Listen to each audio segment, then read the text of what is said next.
Next, from Springfield, U.S. Senator Dick Durbin and former Governor Jim Edgar discuss the impact of the elections on public policy issues at the state and federal level. At issue is the need to avoid the so-called fiscal cliff that is looming at the end of the year and the unfunded liabilities in federal entitlement programs. And at the state level, we'll hear about the debate over how to lower the cost of the state's pension plans. This runs about 1 hour. I am very pleased this morning to have with us two prominent and outstanding citizens, now citizens of Springfield. The senior U.S. Senator from Illinois, Dick Durbin, and the two-term Illinois Governor, Jim Edgar.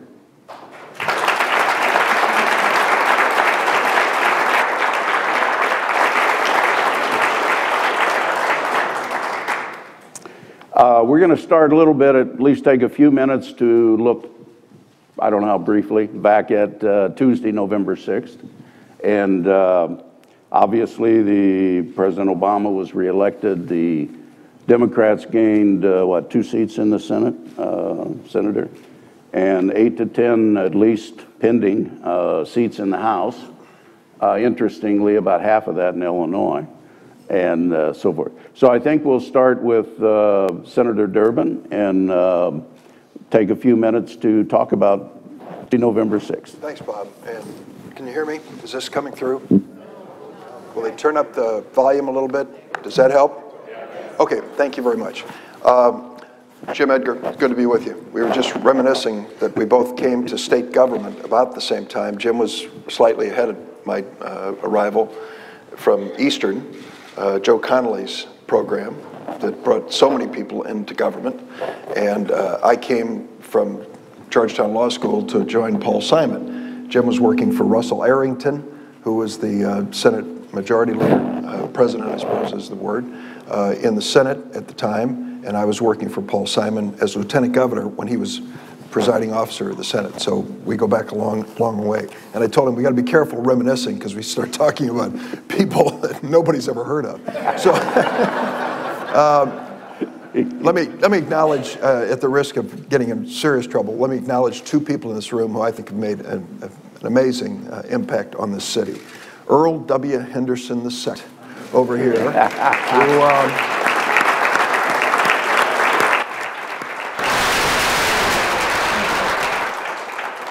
Wally and I joined Paul Finley at the Lincoln home a few months back to acknowledge the amazing work he did in making that part of the National Park Service. I remember before it was part of the National Park Service, it was a sorry little house that people used to point to and say Lincoln used to live there. And because of Wally's work in so many areas, but particularly the leadership of Paul Finley, that changed so much for the better. And I want to acknowledge former Mayor Karen Hacera. I'm glad you're here, Karen.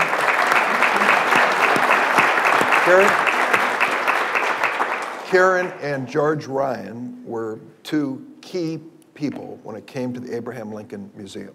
And you did such great work in finding us a spot and the city contribution to it. And former Governor Ryan was all in on that project from start to finish. Speaker Hastert as well. It was a really big effort that had an impact. Okay, let me talk about election. I kind of like talking about the election. They all don't turn out this well, as Jim and I were saying earlier, but this was an extraordinary election. First, if you were a student of history, this president was running against the odds. The economic indicators that he brought to this election were a sure defeat, but for one time in recent memory, when Franklin Roosevelt overcame numbers, economic numbers, the likes of which we have in America today. So he was really swimming against the tide historically in terms of trying to get reelected in this circumstance. And usually, unless the country is at war, the elections national elections are governed by the economy, pocketbook issues, as they say. So what happened? How did he win? And he won with 332 electoral votes to Governor Romney's 206, and won the popular vote by 3.4 million votes. How did this happen? Well, a lot of things came together. Some of it has to do with the personalities of the candidates. Bill Daley was the campaign manager for Al Gore when Gore lost, in Florida. Won't get into that, won't go there. But many would-be candidates for president came to see Bill Daley after that election because they wanted to run in the next cycle, and they said to Bill Daley, what wisdom can you share, having managed a national campaign for Al Gore? And he said, nah, only one thing I can tell you for sure. By election day, the voters will know who you really are. They'll know who you really are. Because we spend a lot of time as candidates portraying ourselves in different ways. And the question is that image true? And do the voters buy it? And it was Bill Daley's belief, I share, that voters come to know who you really are. And this election really came down to a missed opportunity by Governor Romney, specifically. After the Republican primaries, and 23 debates among the Republican candidates for president, there was this period of time when Romney wrapped up the nomination and was preparing for the fall campaign. That's when the Obama campaign moved in. And they defined in the battleground states Mitt Romney. They said, here's who he really is. And they created an image of him that obviously was not flattering and was serving their purpose as to why the president should be elected and Governor Romney not. And that worked to create that image. That is why the debate in Denver was so significant. Because for many people, they had an image of Mitt Romney that was negative based on that period of advertising. And in came Mitt Romney and cleaned the president's clock in Denver. I was sitting there thinking, oh my God, what happened to my friend Barack Obama? Because by the end of the debate, it was clear that Mitt Romney just mopped the floor with him. And so all of a sudden, people stepped back and said, well, if Romney was so bad, how did he do in that debate? And there was a move of about 1.5% in the polls within the next few days. So it came down to this, 9 states, and that's where the battle was fought. And the Obama campaign had made a decision 2 years ago to pick out what they thought would be the battleground states. And it turned out they picked the 9 that were ultimately the battleground states, and they jumped in and did something that never been done before, and probably will be the norm in the future. They decided that we're going to be outspent when it comes to television and media, so we have to beat them on the ground. And that means organizing in these states in ways no one has ever seen. Now, we were completely removed from it. Illinois was not a battleground state, so we didn't see this in action. But I was given 3 states, turned out pretty well, Iowa, Wisconsin, and Ohio. And so I spent my time going through those states, watching the ground operation. And we won all 3 states. And it really came down to a very basic thing for those of us who've stood for office like Governor Edgar and myself. Find your voters, bring them to the polls. That's it. It's real basic. But now it has reached a level of sophistication that can make a dramatic difference. It is not only a matter of identifying that single women are likely to vote for Barack Obama. It's also to figure out where they live, not just their street addresses, but where they live in terms of television that they watch, what they read, and the like, and then try to find a way to connect up with them. And that was done through massive efforts, mail, telephone, and the like, and then bring them to the polls. There was an effort underway on the Republican side to restrict access to the polls in 30 states. A group called ALEC, American Legislative Exchange Council, went in and changed the laws in 30 states to reduce the opportunity for early voting, to reduce or make it more difficult to vote, show an ID, for example, and more difficult to register. Their notion was to restrict those who could vote, and our notion, of course, was to expand those who could vote. Because most of the Democratic voters are folks who are, many of them, not in the highest income categories and have a difficult time to vote because they've got a job. So when you restrict early voting in a state, you lessen the opportunity for them to vote. So in these battleground states, 9 of them, the effort was underway to deliver the vote. Now, the president raised a lot of money for media. Governor Romney outraised him. But in the end, our ground game won the election. Marco Rubio is a senator from Florida, is a friend of mine, And I go to the Senate gym in the morning for no obvious reason. And Marco was there. And I said to him, okay, what happened in Florida? He said, you won by 60,000 votes out of, I don't know how many million were cast in Florida, 60,000 votes. And he said, you just outworked us. He said, I got a neighborhood, and I would see the Obama worker, volunteer, walking around with an iPad, putting in the information. Then I'd see my Republican volunteer walking around with a clipboard. He said, that was the difference. And he said, you knew what you were doing, and you did it. So I'm nervous as can be about this election. Most of us who follow it closely were. And I have a former chief of staff, Pete Rouse, who works for Tom Daschle, then worked for Barack, and now works in the White House. And I would call him every 3 days and say, Pete, what in the hell is going on? Because they have daily briefings on overnight polling in all the states. He started telling me a month out, here's where it is, and he had no reason to mislead me. He said, close, we could lose North Carolina. We're leading in all the other states 3 to 7 points. And I kept calling, he kept repeating it. I said, there's no change? No change. That's the way it's going. So that is basically, that was the basis in terms of the Obama campaign and what they delivered. The president ended up, I don't know, raising $1 billion, 4 million contributors. If you ever got on anybody's call list, or email list for giving a buck, you were solicited 5, 10 times a day, at least. So that is the new norm. When you break down the electorate, some interesting things came out. The president did extremely well among African Americans, 93% of the vote.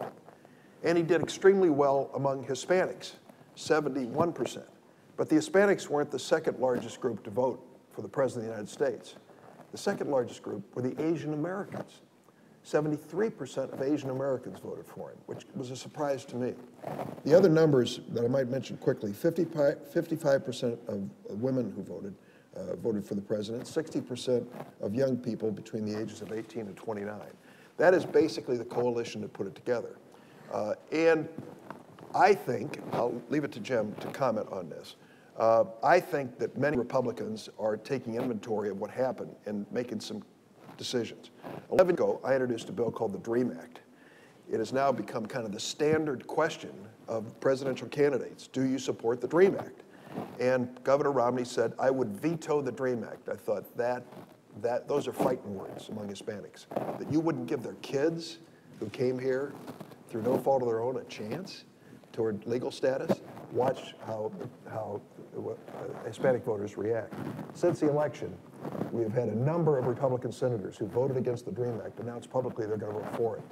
We got a chance to pass it, and comprehensive immigration reform. John McCain and others, of course he's from Arizona, but John McCain has said, you know, the fastest growing population in America among voters are Hispanics. And if the Republicans write them off because of, you know, some conservative statements in a primary, how in the world are we ever going to, you know, succeed as a national party? And the fact is, for students of history, there has been no credible national party that has been an anti-immigration party in American history. You just can't do it. We're a nation of immigrants, folks. And new folks are coming regularly, and good they are. So if you can embrace it in a sensible way, it's a positive thing. I've talked too much already. I'll turn it over to Jim. Governor? Am I on? At this early in the morning, I can't believe I'm on. So though my former staff out there knows this is unusual this evening before noon. But to be with Dick, I said I'd come. Thank you. Dick mentioned we started out in the Senate together. What he didn't mention is, and I'll mention it since it's been long enough now, we both, first time we ran for office, we ran for the legislature, and we both lost. And it just proves that there is life after defeat. He survived a lot longer than I have, but it's good to be here with him. I wanted him to go first because he had a lot more to talk about than I did from last Tuesday. I look back, remember the election was close. It was supposed to be close, it still was close. But as I said the other day, being close in politics, it doesn't count. It only counts in grenades and horseshoe.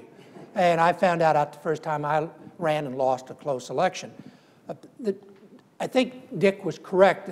To me, the key to the victory, the fact that it wasn't as close in the electoral votes, because the Democrats won every close election except perhaps North Carolina, and I'm not sure North Carolina was all that close, because they had a superior ground game.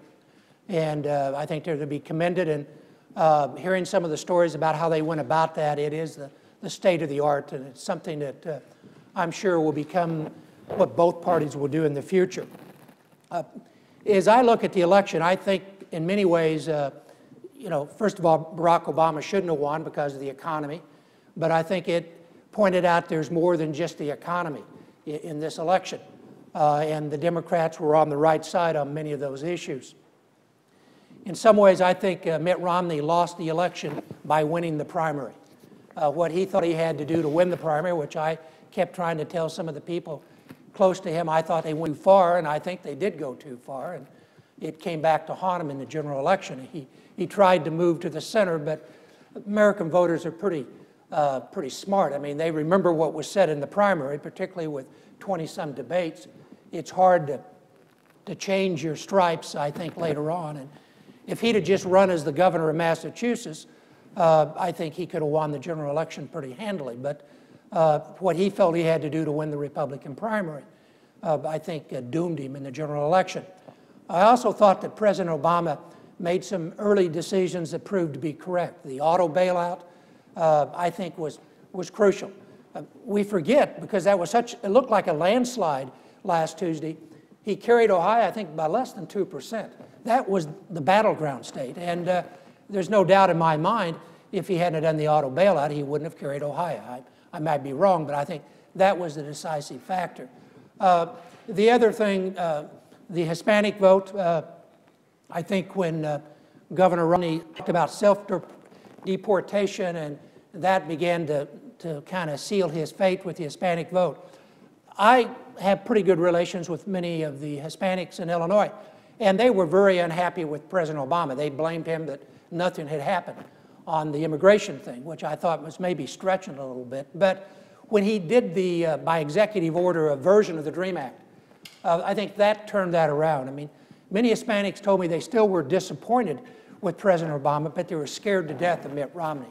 And in the end, they went out and in big numbers supported President Obama, which if Newt Gingrich had been the candidate, which he wasn't going to be, but if he had been, or even Governor Perry, with their position on immigration, if President Obama had not done what he had done on the DREAM Act, I think that we might have seen a much different breakdown of Hispanic votes. But that's not what happened. And I think underscores the need for the Republican Party to rethink the position that congressional Republicans took in spite of President Bush a few years ago. And I think if we don't correct that, we'll go the way of the Whigs. There's no way we can win in the future.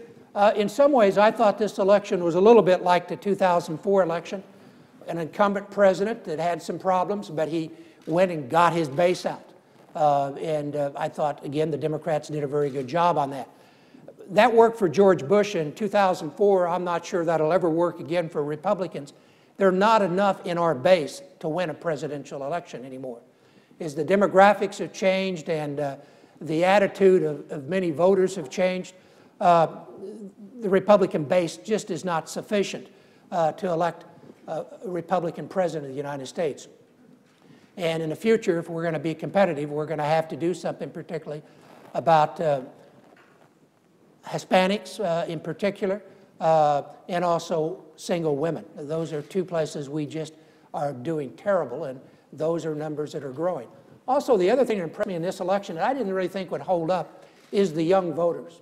The young voters not only stuck with Barack Obama, they turned out. And I really thought that may not have stayed, particularly with the way the economy was. But again, that doesn't bode well for the future of the Republicans, because those young voters are going to be around for a long time. A lot of us old white voters aren't going to be around all that long. And so the Republican Party, I think, hopefully, from this election, I always said I learned a lot more losing an election than I ever did winning an election. And I hope the Republican Party will learn from this election. Let me just, before I stop, touch briefly on Illinois. Illinois was not in the presidential mix. It was given to President Obama. But as you look at what happened, there's no doubt the Democrats had a very good Tuesday. I think it underscores the importance that most legislators have always believed: control redistricting. I don't think the Democratic Party is that much stronger than Illinois than they were. I don't think they had a greater record going into this election in Illinois, looking at the state of the state, but they controlled redistricting. And that made, I thought, a big difference. They also had more money in Illinois, which is one of the few places they had more money. But in the legislative races, Mike Madigan and John Cullerton had a lot more money than Tom Cross and Chris Rodonia. Plus, they had the districts, and I think that paid off. If there's any silver lining in this election, and you have to look long and hard as a Republican, but there's two things. One is that I don't think the Democrats in Illinois, at least, have that great a record. And I really think it's something the Republicans can use to their advantage in 2014, which we have a gubernatorial race, which if the Republicans are able to win that gubernatorial race, which I think we have a shot at, then we'll be a two-party state again. I mean, almost overnight, it can bring the Republican Party back in Illinois. The second thing helping us, I think, is maybe the pluses and minuses. The Democrats won, and that's good for the Democrats, but for the Republicans, that might be good in 2 years. Historically, a president in his second term in the midterm elections, they don't do very well, their party.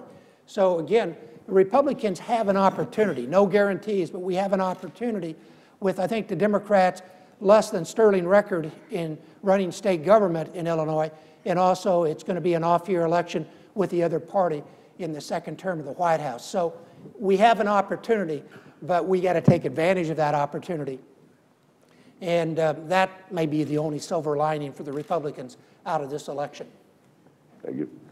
Let's move then to, I guess, the national scene. There's lots of activity going on.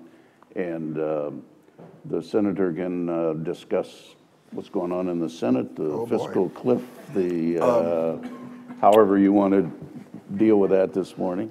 Then we'll open up, yeah, right. Then at the end, we'll open up for a few questions from the audience too. So. Okay, we have two national problems. The first is recovering from the recession.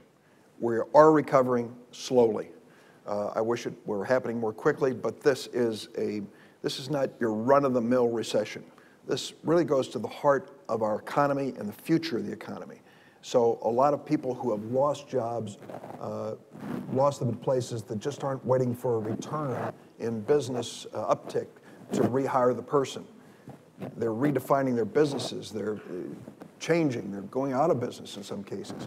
And so workers in unemployment now need to look at that as a different sort of challenge than it's been in previous decades. So this recession is obviously front and center. It is difficult, if not impossible, to deal with many other issues with so many people unemployed and underemployed, number one. Number two, the deficit. And these two link together. In Washington, we borrow 40 cents for every dollar we spend. Absolutely unsustainable. Whether you're borrowing that money for military equipment or borrowing it for food stamps, you can't do it. We have reached the point now where our national debt is roughly equivalent to our annual gross domestic product.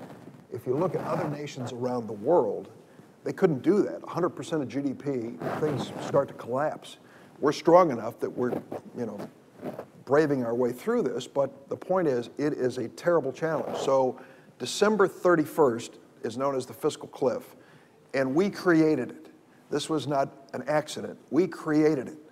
Democrats and Republicans sat down with President Obama on the debate over extending the debt ceiling, which is basically the mortgage of America, and said we need to create a deadline to get things done. The deadline will be December the 31st, 2012. And then we will create, at the time, a super committee of equal number of Democrats and Republicans who will solve the problem so we never reach the cliff. Super committee created and failed. They couldn't come up with an agreement. And so now the cliff was looming. And what is the fiscal cliff? It is a variety of things on the tax and spending side. On the tax side, it eliminates the Bush tax cuts, which means that virtually every person paying federal income tax as of December 31st will see their tax increase. Everybody, not just the wealthy, everybody. Secondly, it makes changes in the tax code or some other programs that have a direct impact on the economy. We eliminate extended unemployment benefits, the single best economic catalyst.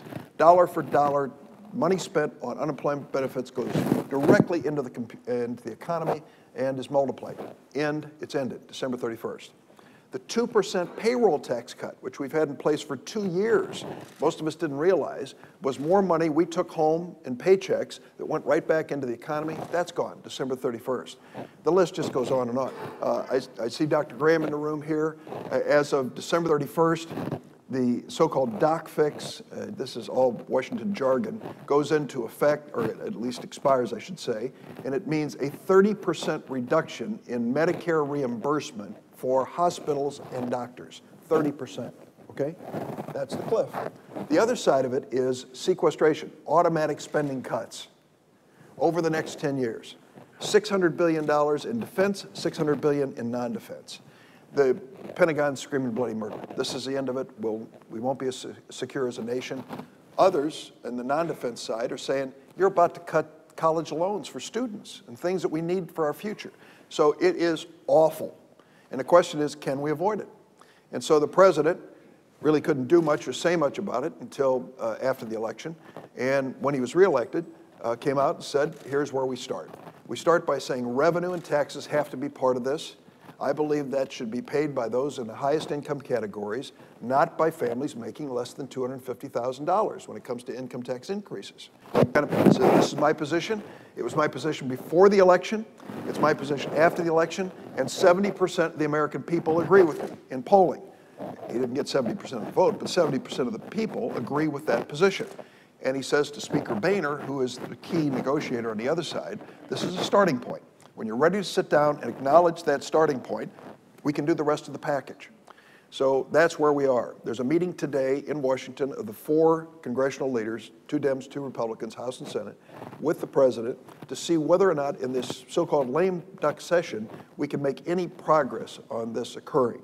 Now, I'll just say parenthetically, I got thrown into this thing and didn't believe I would play a role in it, and ended up playing at least some small role in it. I was appointed to the Bowles-Simpson Fiscal Commission, which was the president's bipartisan commission. Harry Reid put me on there because I'm an appropriator. I spend money in the Appropriations Committee. And he said, you ought to be there, keep an eye on the spending side of this thing. I sat there for a year thinking, this is another commission that's going to issue a report that nobody's going to remember.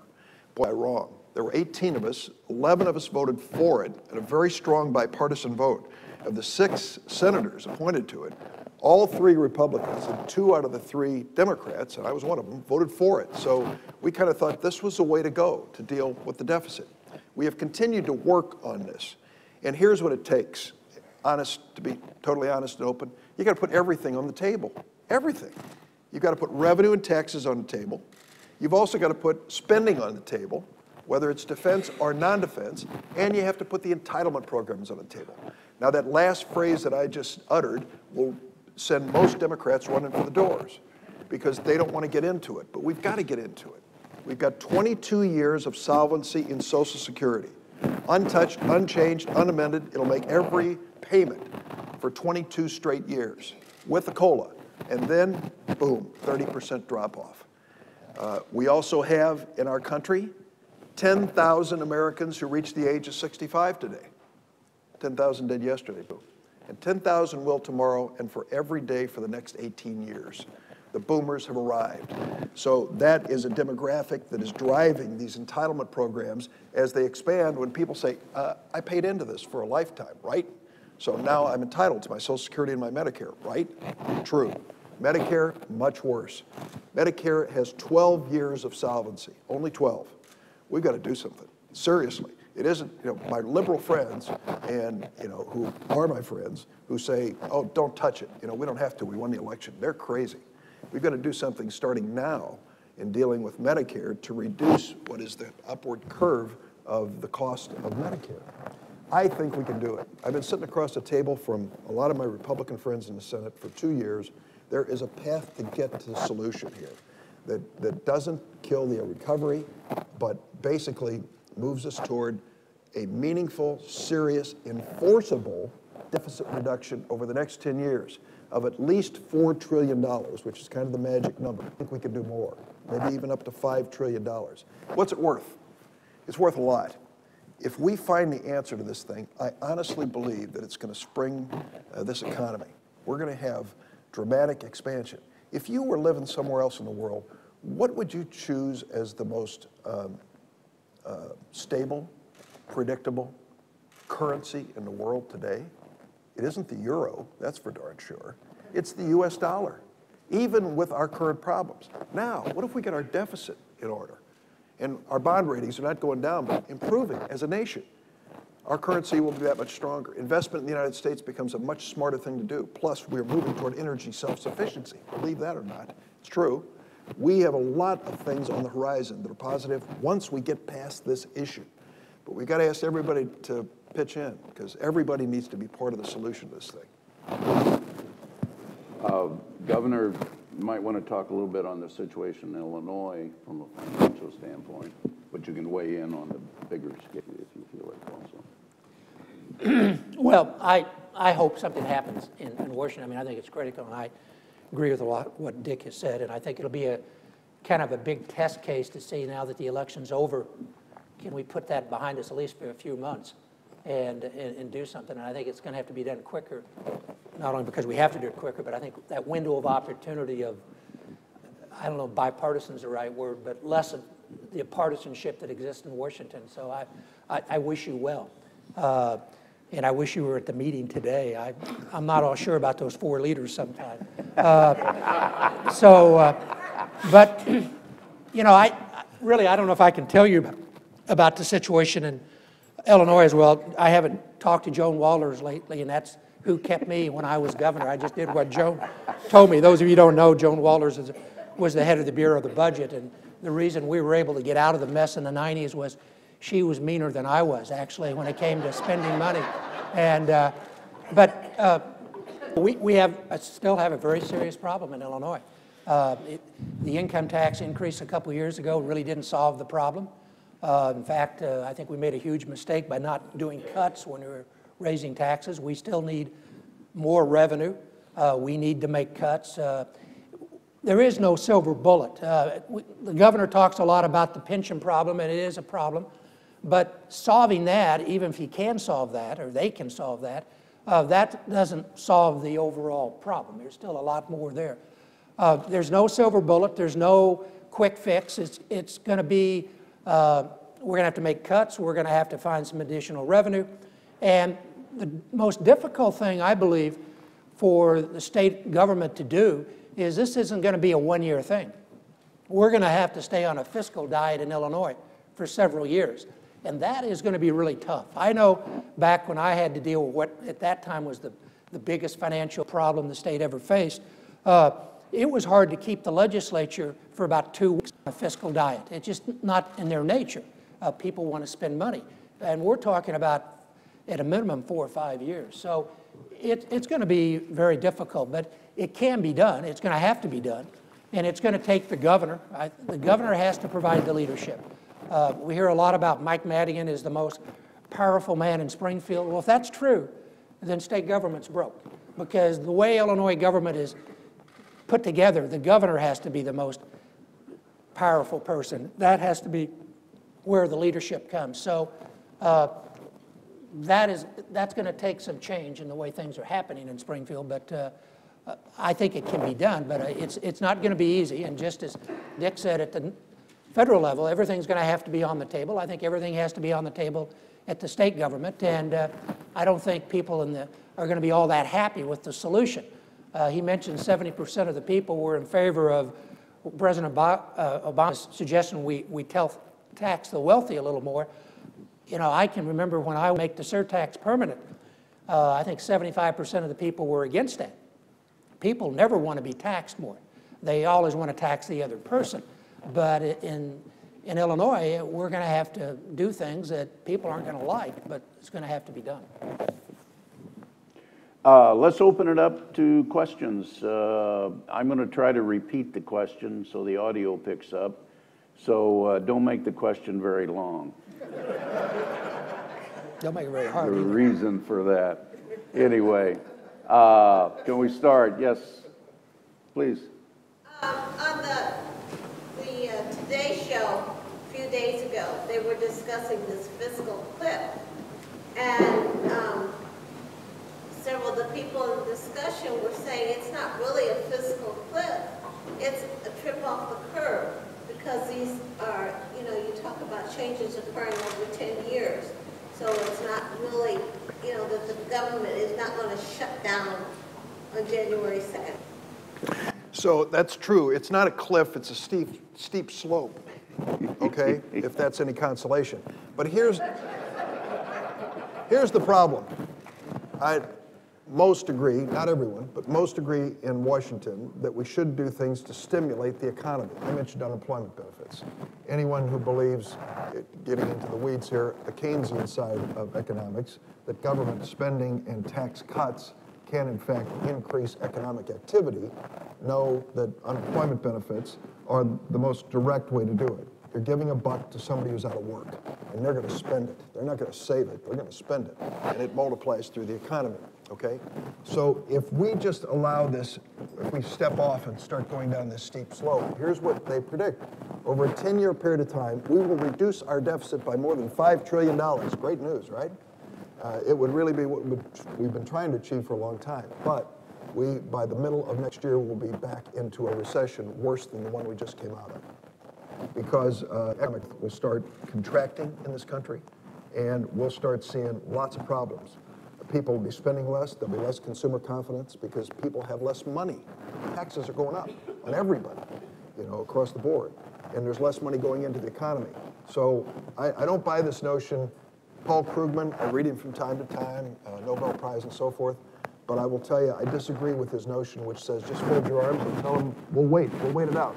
Want a fiscal cliff? We'll have a fiscal cliff. I don't buy that. I think a lot of folks, particularly working families, are going to be the victims of that. And this contraction of the economy is going to hurt a lot of businesses that are just starting to see a little gleam of hope in the future. Jim? As I understand, there's like 13 days, working days for Congress left in the year, and we're talking about cuts that we're going to, or tax increases, everything that's going to impact both sides, constituencies, negatively. There's no time to come with, as I can see, the kinds of changes to the tax code that are going to be necessary to get this compromise in 13 days. Is the kicking the can down the road, so to speak, solution of at least continuing the 2012 taxes into 2013 long enough to come up with some kind of a solution? Is that on the table with your negotiators? Just in the interest of full disclosure here, one of the things on Jim's resume is that he was one of the managing partners in the firm of Durbin and Lestico, which lasted about 2 or 3 years, but before I went off to Washington. So, and I know Jim is concerned, as many are, on the estate tax side of things.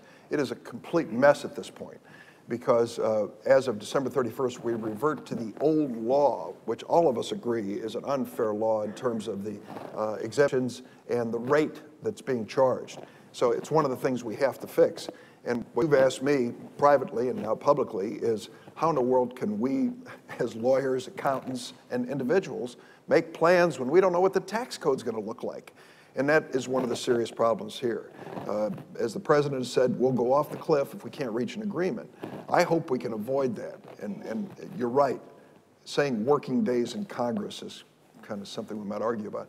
But it is true, we're off next week and then come back, and we just have 3 weeks in the month of December.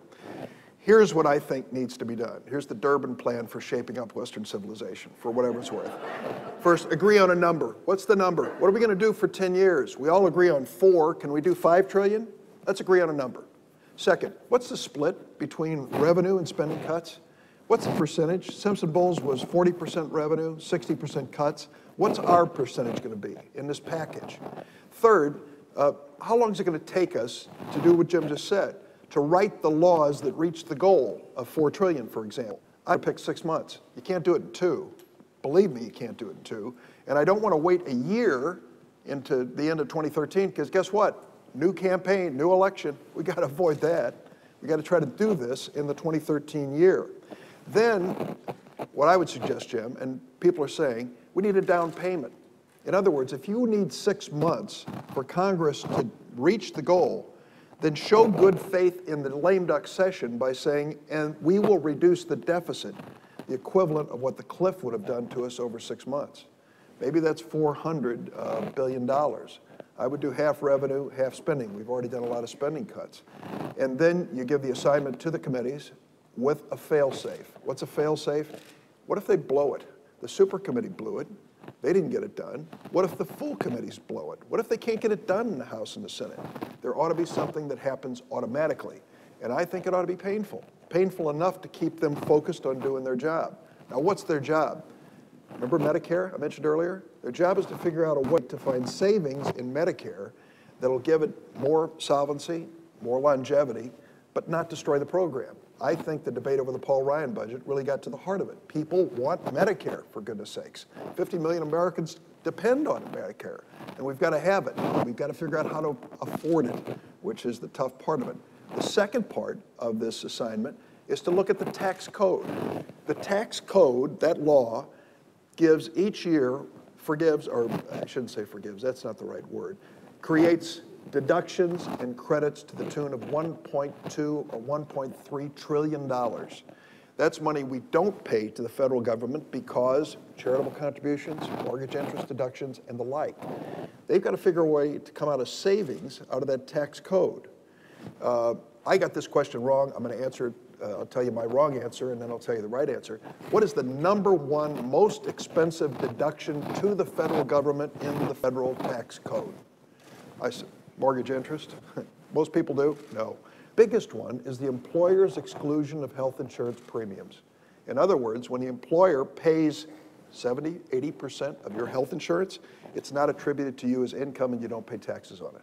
So the most expensive thing in the tax code is the employer's exclusion. So if we want to start saving, what are you going to do there? You're going to make this income to the employee that the employer is paying for that?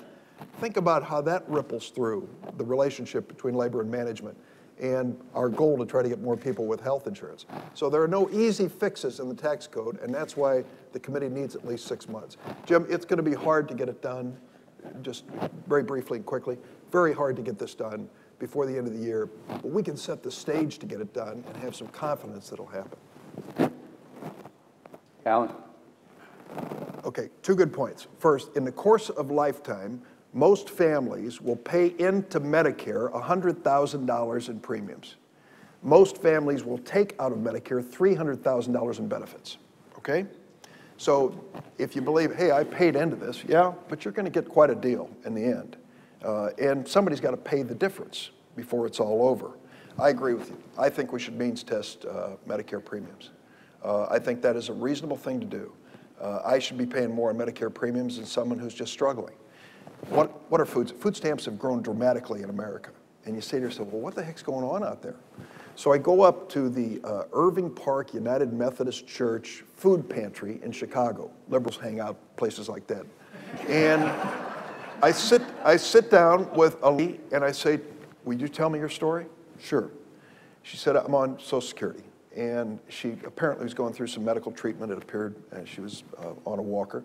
And I said, so what's it worth to you? She said, $800 a month in Social Security. Whew, in Chicago?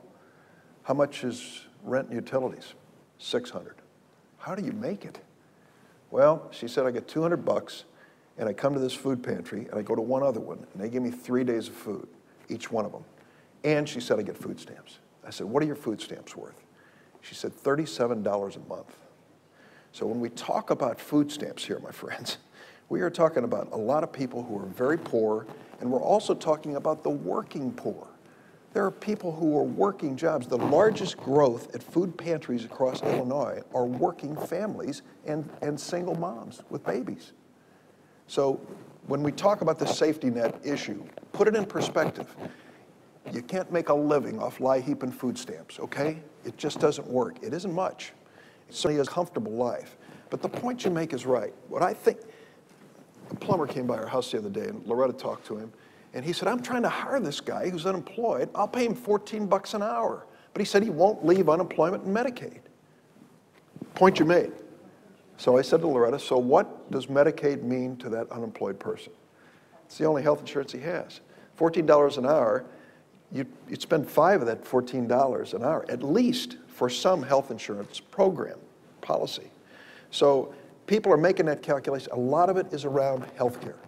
If we reach the point, as we do under Obamacare, sorry to say that, if we reach that point under Obamacare where people have health insurance, the calculation gets a little different. The economic calculation gets a little different. I think we've got to create incentives for people to go back to work for sure. But we've also got to understand why some people don't. They're making a conscious decision. I've got Medicaid for my family, and it covers my child with a serious medical problem. I'm sorry, I'm not going back unless you offer me health care benefits. That becomes a calculation. Jack? The role of federal programs in education has always been debated without getting into the pros and cons of that. There seems to be some unintended consequences in rules and regulations as they affect adult education that are in fact keeping individuals out of training programs. Some of us in that business have had a very difficult time addressing those rules and regulations that are keeping people out of retraining programs. How do you suggest that from a local point of view that we address that issue, and would your office be willing to help us facilitate that? Because if you're going to retrain individuals, you can't have federal rules and regulations that says you can't get into the program, and that's exactly what it is. Jack, you put your life into this, and I know you have. Thank you for that. And we need adult education and community colleges now more than ever. I go around the state, and I said to my staff, send me to businesses all around Illinois that prospered during the recession, that pay a decent wage and benefits, and are hiring right now. They're everywhere. They're everywhere. I'll give you this. The biggest food processing facility in the United States of America is in Champaign, Kraft Foods. They're making, Kraft macaroni and cheese, Velveeta, huge operation there. What is a starting wage at Kraft? $47,000 a year. How about that?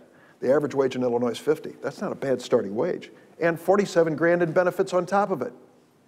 Every year, they've got to find 1,100 people to fill the retirees spots. Most of them are in something called industrial maintenance. Industrial maintenance does not require a college degree, but it requires proficiency in math and computers. It's no longer the old assembly line. They're being run by computers.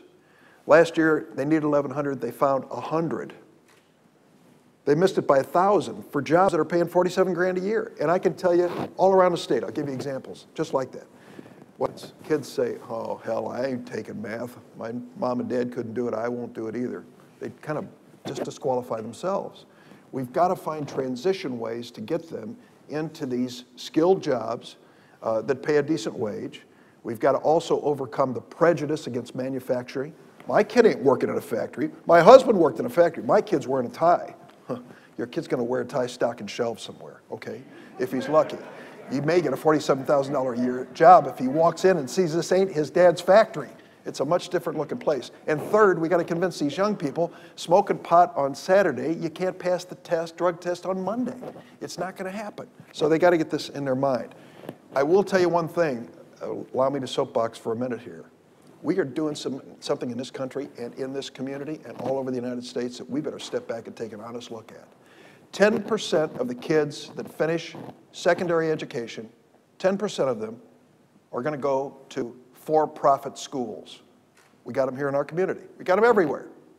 For-profit schools get a minimum of 80% to 95% of their money directly from the federal government. If you just took an equivalent, they are the equivalent of the 9th largest federal agency in America, for-profit schools. They get 25% of the federal aid to education, 10% of the students, 25% of the federal aid to education, and have more than double the student loan default rate. I think they're a ripoff. There are exceptions, but by and large, we ought to be holding them to a much different and tougher standard. They are heavily federal subsidized. They make a ton of money. They end up with kids deeply in debt who are dropping out and can't pay back their loans, and we are paying for it. So we need to put money in community colleges, which is the affordable alternative, where kids can learn about themselves at an affordable rate and figure out what they're going to do with their lives, and, as you mentioned, Jack, an adult education leading up to it. Talk to me about it. We have some federal rules that are not allowing that to happen. So we'll talk. Well, you know, my guess is some of those red states are probably southern states, and they have still do well based off those formulas those old Democratic chairmen from the South set up 20, 30 years ago. Medicaid, Medicaid alone. I mean, I'm going to go, so I'll get on one of my soapbox. Medicaid is the 800-pound gorilla in the budget in Illinois. It always has been, at least the last 20 years. And one of the reasons is Illinois gets 50% match.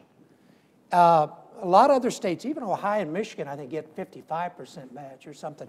And it goes back, and the southern states get 60. And it goes back to the, when that was set up in the 60s, when you had the seniority system and you had all these committee chairmen who were from the South. And so that has a lot to do with why a lot of these now red states, they used to be blue states, when they set these formulas up and they control Congress, they get so much more money than they probably send in. And I can't really answer. I really don't think they tried that succession once. It didn't work. I don't think they're really going to do it again.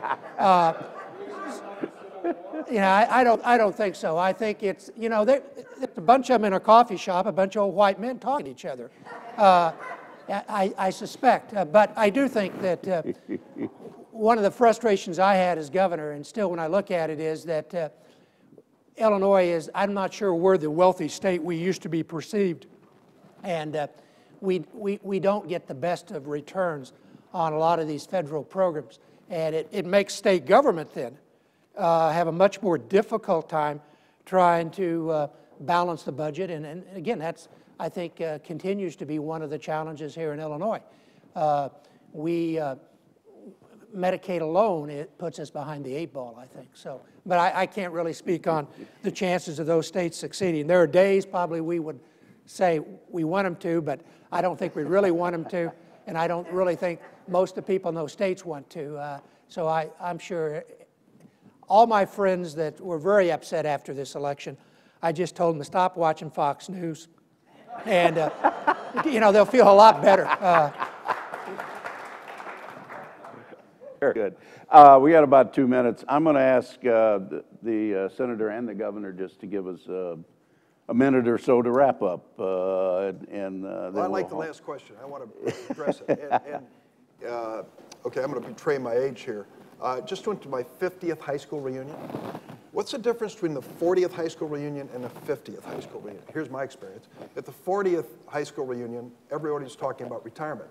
Hey, I'm just getting ready to retire. And my wife just retired. Hey, we got a retirement home. We're buying a retirement car. You see my retirement shoes? And they look at me and say, Durbin, what are you doing? I'm running for re-election. Oh, they walk away. Completely. So now the 50th reunion, it's changed. Turns out even out of a Catholic high school in East St. Louis, Illinois, fair share of Republicans, Governor. And I'm looking at my guys, how did you guys turn out to be Republicans out of East St. Louis? I don't get this. And they are. And government's too much, too much. What is the topic du jour at the 50th high school reunion? Joint replacement. Yeah, I just had my knee done. I'm going to get my elbow done. And you thought about your ear? Who's going to pay for that? Medicare? Oh, really? Medicare. That federal program you just told me was a big waste is paying for this? Yeah, interesting. So what you find in these states that can't wait to get out of the union is they're getting more damn federal money than other states like ours. But they're in complete denial as to that occurring. It's like the fact that the divorce rate's higher in the Bible Belt. You know, they're just in complete denial about this. And so be it. It reflects, as Jim has said, decisions made. And it wasn't just a matter of rewarding their states. Some of these Southern conservative Democrats, back when these things were created, didn't like these notions of government doing things like Medicaid. And so they were kind of bribed legally into enticed into going along with the program because they got more out of it. They're also where the old men of their era, like Mendel Rivers, put the defense installations in all these southern states. And there's also, in some states, Arizona, Florida, come to mind immediately, a lot of people retire. So they're going to get more federal dollars flowing in that regard. I will say this, though. I know there are things that need to be done in this state. And they started right across the street at the Capitol, and some very tough, intractable problems, like the pension and all the other elements here. But I am really tired of people who are bad-mouthing Illinois. This is a hell of a state. We have got a lot of strength here, and businesses are locating here, expanding, and growing here. And when they tell me Indianapolis is the head of the Midwest, get out of here. They got 32 flights a day out of their airport. Ever been to O'Hare? Take a look at what's going on up there. We have a great state that needs to be improved, but man, I'm a booster. I'm a positive person when it comes to this state and its opportunities.